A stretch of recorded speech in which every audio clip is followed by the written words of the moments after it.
Hola, ¿qué tal? Buenas noches para nosotras, porque ya nos atrevimos a grabar la entrevista a esta hora, un poco ya librándonos de las actividades que teníamos, ¿verdad? Claro que sí. A ver, ¿quién eres? Yo soy Carmen Pachaspiélago, soy investigadora, escritora, narradora oral y también soy gestora del patrimonio Perú Antiguo.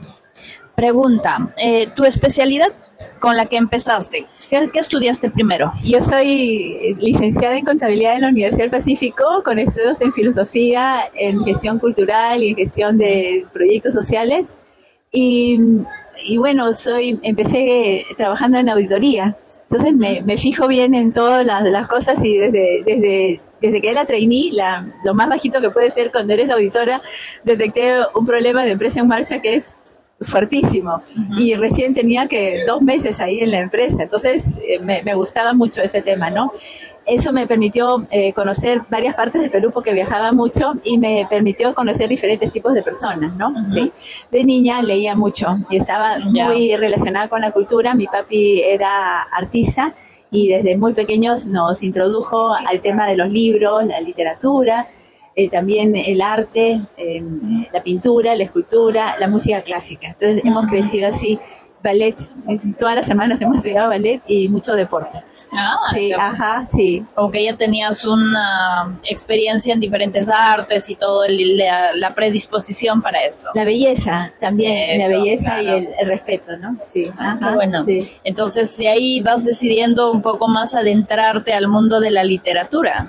En realidad nunca dejé el mundo de la literatura, porque yo desde muy pequeña, ¿qué pasa? Que mis tías eran profesoras, mi madrina profesora de literatura, castellano, y mi otra tía, las hermanas de mi papi, era profesora de inglés. Entonces siempre, y las casas de mi papi, de mis tías, estaban al costado, o sea, había una puertita que los conducía. Mi tía llegaba y dejaba sus libros, entonces yo los hojeaba desde muy pequeña. Yo desde los 3 años ya aprendí a leer en castellano y en inglés, y soy bilingüe desde pequeñita, pero no del quechua. El quechua lo empecé a estudiar mucho después, ¿no? Entonces viví relacionada con los libros. En el colegio tuvimos la suerte con mi mejor amiga de tener acceso total a la biblioteca del colegio. Y la invadíamos sin ningún tipo de restricción. Así que hemos tenido esa suerte maravillosa. Sí, pues cosa que en estos tiempos se ha ido perdiendo el hábito de visitar la biblioteca del colegio. Y obviamente también ya con el internet y todo esto se ha reducido mucho la presencia de bibliotecas, ¿no? En diferentes zonas, que ahora más bien hay un intento de revivir las bibliotecas comunales, familiares y esto. Sí, ¿no? Hablando de bibliotecas comunales, justamente 2 de mis libros, este libro de acá, de Suma Casiri y la niña hermosa sonrisa, y Suma Jayara, el espíritu de la quinoa, están en todas las bibliotecas comunales del Perú. Lo gané con una licitación del Ministerio de Cultura. Y ya hablando en forma del exterior, ese libro, Yapaiki y los hombres payar, Suma Casiri y la niña hermosa sonrisa y los pelícanos de las Islas Ishma están en todas las embajadas del Perú en el mundo. Sí, así que se hizo la cara para que tanto, no solamente los adultos, los niños también visitan al Perú para ver las bellezas que tenemos, ¿no? Claro, y justo en el video que seguramente han visto antes, donde tú presentas tus libros a mayor detalle, mencionabas que para cada uno de tus libros te has tomado 8 años y un tiempo para poder estudiar bien, porque obviamente el transmitir la historia de un lugar no es un juego, tampoco es algo que se viene de la creatividad ya viene luego. Exactamente, o sea, yo he tenido que leer, yo lo que he leído para poder crear estos cuentos es tesis de los arqueólogos, tesis también de arqueólogos de diferentes especializaciones, ¿no? También, por ejemplo, para hacer este libro de la quinoa en la kiwicha, he leído mucho a Elmo León, que es un arqueólogo pero especializado en la nutrición del Antiguo Perú, la alimentación del Antiguo Perú. Entonces cualquier cantidad de material, o sea, he tenido que comprar un montón de libros, o sea, seguir comprando libros, pero ya no, digamos, de literatura para mí, sino de investigación, ¿no? Exacto. Y no solamente me alimento de la academia, me alimento del campo, porque los agricultores me enseñan a mí a sembrar, ellos me van a enseñar el concepto de las plantas asociadas, ¿no? Entonces ellos me dicen, ya tienes que sembrar una leguminosa, no un payar, un frijol junto con el maíz, porque el rizoma de esos alimentan al maíz, ¿no? Entonces todas esas enseñanzas, ¿no? He tenido que incorporar sin dejar de lado ninguna sabiduría, porque el hecho de que esa información no llegue a la universidad no quiere decir que no sea valiosa. Ambos saberes son muy valiosos y hay que saber cómo los hacemos un collage de los dos para poder dar a conocer todo lo que hemos sido, ¿no? Claro, me parece que justamente por ello es que tus libros han sido tan valorados y porque no es fácil llegar a estar en las bibliotecas que tú mencionas. Obviamente tiene un valor muy muy importante en todo este proceso de construcción y de saber hacer esto, ¿no? Poder unir ambos conocimientos, tanto el de la academia como el saber ancestral, que obviamente se ha ido, ¿no?, experimentando, explorando, dando como herencia también para que llegue hasta este tiempo. Exacto, es así, ¿no? Y hablando de eso, esos son los 6 libros que he publicado, pero en realidad yo he creado unos 60 cuentos, de los cuales estoy en proceso de publicar pronto, espero, porque teníamos que haberlo publicado ya, pero ese cuento lo creé en el año 2007 y lo venimos trabajando, es sobre Chancay, sobre la muñeca de Chancay, porque ¿qué sucede? Que la muñeca de Chancay, cuando la saca de su contexto, no tiene la belleza que nosotros, un estándar de belleza que nosotros estamos acostumbrados, ¿no? Entonces yo lo que he creado es un cuento en donde la muñeca forma parte de un tema de calidez, de amor, de cariño, de toda una comunidad hacia una persona, y luego presento la muñeca. Entonces ahí, ese cuento lo he contado un montón de veces en diferentes lugares. Mi lugar favorito siempre ha sido el Museo a Mano, porque antes de la pandemia me brindaban toda la información para yo poder trabajar el tema. Y luego del cuento hacíamos talleres con temas de cartón reciclado, todo eso. Trabajábamos las muñequitas de Chancay y en el caso de los varones, los muñecos Chancay. Y lo hacíamos con las características de lo que los arqueólogos habían encontrado. Por ejemplo, en la carita de la mujer tiene 3 divisiones, de acá para acá y una de abajo, de un color, de otro color y de otro color. La carita de los varones tiene solamente 2 divisiones, de acá a acá, una de arriba y una de abajo. Los vestidos de las mujeres tienen cuello ojal o cuello redondo. Los vestidos de los hombres usaban vestidos, o sea, los umbus, tienen cuello en V. Entonces, todas esas características las muestro a lo largo de todos los cuentos, y toda esa información la validamos con los arqueólogos, con libros. Hay mucha información, sobre todo en el próximo cuento que estamos produciendo.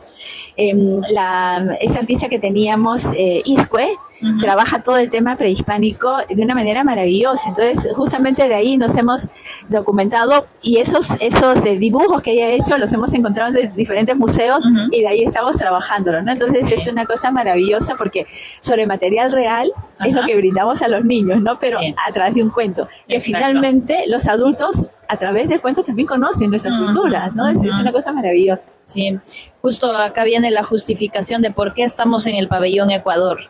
Resulta que ella es caserita de acá de las presentaciones de los libros, y seguro que no solo acá, sino que ha estado por toda la feria justamente en búsqueda de este material que sea su fuente, ¿no?, de información primaria, y siempre la veo más en las exposiciones netas de la academia, pero profunda, y ahí siempre interactuando con los expertos, ¿no?, en estos temas de historia y todo eso, lo cual obviamente implica un esfuerzo grande de poder contactarse con ellos y poder averiguar más, un estudio constante, ¿no?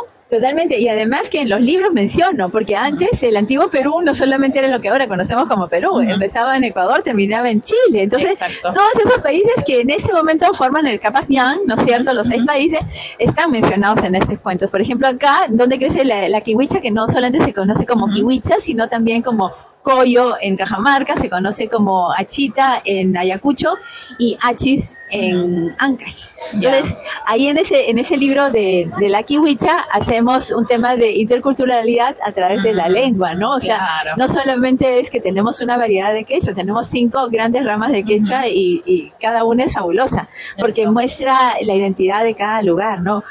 Un quechua, el de Ayacucho es vocálico, y el de Cusco y el de Puno, el Collao, es pentavocálico, ¿no? Entonces, todas esas cosas he tenido que estudiar. Justamente mi profesora de quechua, más un amigo que es quechua hablante, ambos nacidos en Ayacucho, quechua hablantes desde pequeñitos, son los que me ayudaron a la traducción de ese libro, que lo pudimos publicar por un estímulo económico que ganamos en el 2021, ¿no? Entonces, sí me interesa conocer, porque como ahora estuvo mencionando también Benjamín, con respecto a la balsa, antes éramos una sola nación, inmensa. Exacto. Y lo que hay en Ecuador, hay acá en el Perú, ¿no? Y ayer estaba en representación del Muyo, el viaje del Muyo de de mi amiga Azurza, ¿no? Que ha trabajado ese tema que yo también lo estoy investigando, el del muyu, ¿no? Y hace unos días, el 28 de julio, que le tocó a Francisco Valdés, él trabaja el tema del cacao, porque esa es una cosa maravillosa. El tema del cacao se ha encontrado en la parte de arriba de un templo pasando el Chinchipe, el río Chinchipe en Ecuador, ¿no? Y Francisco Valdés ha encontrado en el espiral que está en la parte de arriba del templo, ha encontrado restos de cacao. Que una vez que los han llevado los expertos, tiene una antigüedad de aproximadamente 5.300 años. Y acá en el Perú, en Jaén, en Monte Grande, nuestro querido Quirino Olivera ha encontrado el templo gemelo, que es una cosa maravillosa, y en la parte de arriba ha encontrado también restos de cacao. Entonces también los ha mandado a investigar para ver la cronología, y es de 5.400 años. Entonces estamos ante un descubrimiento que necesitamos fondos, pero hay un convenio binacional maravilloso, Perú-Ecuador, para ese tipo de proyectos. Entonces cada uno me alimenta. Quirino, ya tengo todos los libros de Quirino, y ahora Francisco me ha entregado los PDFs, entonces yo ya puedo continuar con mi cuento, ¿no? Exacto. Entonces, cada uno de los arqueólogos, cada uno de los, académicos que tienen sus papers, ¿no? Me los dan. Por ejemplo, en Lima, en Callao tenemos como 33 huacas más o menos, solamente en Ventanilla. Y yo he contado cuentos en 3 o 4 huacas nomás. ¿Te imaginas lo que me falta? En el Parque de las Leyendas hay como 60 huacas. Y he contado huacas solamente de 2 o de 3. Entonces, hay mucho material todavía por investigar, y tantos cuentos por crear todavía, maravilloso. Claro. Mira, teniendo la poca cantidad de libros que tengo, porque me cuesta un montón de tiempo y de recursos también, fui invitada en el año 2022 a la feria internacional, a la feria del libro de Boloña. Es una feria de libro infantil la más importante del mundo, ¿no? Entonces ahí pude tener un stand, formar parte de un stand colectivo para poder mostrar lo que el Perú hace. Entonces es una cosa maravillosa. Y en la feria del libro de Guadalajara, donde conocí a esta persona que finalmente me invitó a la Feria del Libro Boloña, conocí personas maravillosas que me invitaron también al Hey Festival de Arequipa, donde ahí sí estuve los 4 días haciendo presentaciones, conversatorios, contacuentos, y también fue Andreita, que es una de las ilustradoras, ¿no? de estos libros, en realidad son de 5 libros que ha ilustrado, y ella también estuvo ahí, así que hemos hecho, han sido experiencias maravillosas, ¿no? Que he estado en ferias internacionales virtuales, ¿no? Justo en agosto voy a tener la Feria Virtual Internacional de Portugal, donde voy a contar mi cuento, que todavía no ha sido publicado, de la dulce cantora de Chancay, la niña que justamente estoy trabajando ese tema de Chancay. Justo esa es la gran importancia de participar en este tipo de actividades, porque una te lleva a la otra y a la otra y a la otra, a tener que estar esperando y de repente estar más preocupado por otras cosas, por publicar y todo. Obviamente el primer hijo saldrá en su momento, pero si estás ya desde por sí moviéndote en este mundo donde están los libros, los consejos, todo lo que uno puede encontrar, pues se hace más rápido el camino, ¿verdad? Exacto. En este punto quiero hacerte una pregunta que quizá va a sonar a una pregunta que se hace toda la vida, pero como es una pregunta que se hace toda la vida, quiero que me des una respuesta muy particular. A ver. ¿No? ¿Por qué hablarles del pasado a los niños? Obviamente no solo a los niños, porque son para todas las edades, pero ¿por qué en este caso en particular? ¿Cómo caminar si no sabemos quiénes somos? Por ejemplo, Naciones Unidas ha dado a conocer los 17 Objetivos de Desarrollo Sostenible, ¿no? Al 2030. Eso lo llamamos nosotros en nuestro ADN. Sí. ¿Cómo saber si no sabemos nuestro pasado? Alimentación sana, ¿no? Hambre cero. Teníamos las colcas llenas. Claro. Teníamos, por ejemplo, la quinoa es resistente a las sequías. La quinoa desaliniza los suelos. O sea, la quinoa tiene hierro. Pero, por ejemplo, si uno come la quinoa solita, el hierro no se queda porque es de origen vegetal. Y el hierro que entra al cuerpo de origen vegetal se va.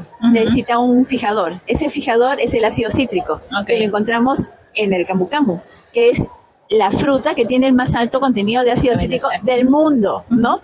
Pero hay un detalle que no se conoce. Los tubérculos, como la oca y la malla, también tienen ácido cítrico. Porque, ¿qué pasa? Cuando uno se resfría, el doctor te dice lo primero: nada de cítricos, no, porque te lastima la garganta. Pero el doctor no sabe que si no comemos si no tomamos cítricos, el hierro de origen vegetal no se queda, o sea, las lentejas, todo eso que sabemos. ¿Por qué se comen las lentejas con salsita de cebolla con su limoncito? Por el ácido cítrico. Entonces, si no sabemos el pasado, si no sabemos el origen de todo eso, ¿cómo vamos a saber? En el cuento de la quinoa estoy hablando de por qué antes no se comía la quinoa. Acá menciono el proceso de masticación de la quinoa, pero no lo digo así, sino que eso es lo que intento hacer. Claro. Antes la quinoa no se comía porque era amarga. ¿no? Pero habían los científicos de la antigüedad y había mucho contacto con la naturaleza, y cuando tú sabes escuchar la naturaleza, cuando la respetas, cuando la quieres, la naturaleza te brinda sus secretos. Entonces, en este cuento, la naturaleza le brinda un secreto a una señora y le dice que tiene que lavar la quinoa 7 veces, porque 7 veces 7 es el número mágico en todas las culturas, filosofías, etcétera. Entonces la señora... Número divino casi, es el número divino, ¿no es cierto? Exacto. Entonces la señora dice, ¿por qué 7? ¿Por qué 7? ¿Por qué 7 veces? Y se encuentra con un científico que es su pariente y le dice, mira, eso es lo que me ha dicho el espíritu de la quinoa. Y él dice, pero yo estoy investigando hace años y todavía no sé por qué es amarga, ¿no? Entonces voy a seguir investigando. Entonces va a Moray, porque Moray es nuestro laboratorio antiguo. ¿Cómo vamos a saber por qué tenemos la biodiversidad que tenemos? Tenemos más de 3.000 ecotipos de quinoa. O sea, ¿cómo vamos a saber si no sabemos el pasado? ¿Me entiendes? Pero es que tenemos que hacerlo con un propósito. Claro. Para no nos vamos a quedar en el pasado, sino para potenciar todo lo que tenemos y llegar a ser maravilloso. O sea, llegar a ser lo que hemos sido. Somos una de las civilizaciones cunas del mundo. ¿Qué estamos esperando para demostrarle al mundo lo que somos? Entonces, si no sabemos cómo hemos sido, no sabemos el potencial, si no sabemos lo que hemos tenido, no somos nadie.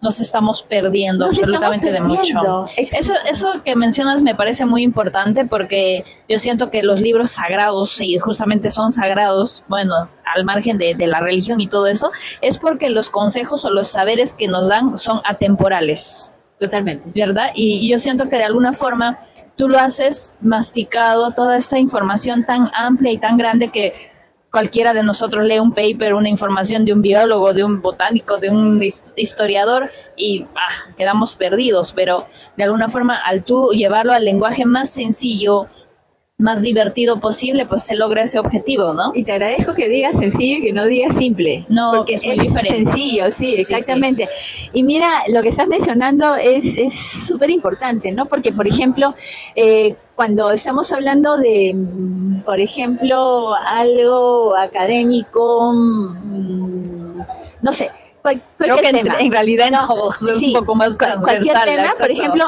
nos vamos a un museo de otra parte del mundo. Los símbolos que aparecen ahí son los mismos de acá. Son los mismos. Yo estudié 3 años de simbología teológica. 3 años. Yo tengo ya 20 años estudiando, 26 años estudiando filosofía. Y ahí hacemos estudios comparativos de religiones, de historia, de filosofía. Entonces ahí aprendemos. Y de ahí vemos cómo todos hacemos lo mismo, pero en diferentes idiomas, la Torre de Babel, ¿no? Pero somos lo mismo. Todos con ese propósito de alcanzar lo que está más allá de nosotros, esa búsqueda constante. Que en realidad no está más allá, está en nuestro interior y no lo conocemos. Entonces nosotros, para potenciarnos, tenemos que saber cuáles son nuestros talentos ocultos. Y no lo podemos hacer con tanta bulla. Tenemos que interiorizar, tenemos que concentrarnos, tenemos que tener nuestros tiempos de paz, de tranquilidad, ¿no? De agarrar un libro, meternos en el libro, de estar en la naturaleza. Nosotros tenemos la suerte de vivir a 7 cuadras de la playa, estamos cerca de los humedales de Villa, los pajaritos nos despiertan en la mañana, en la noche el rumor de las olas nos hace dormir.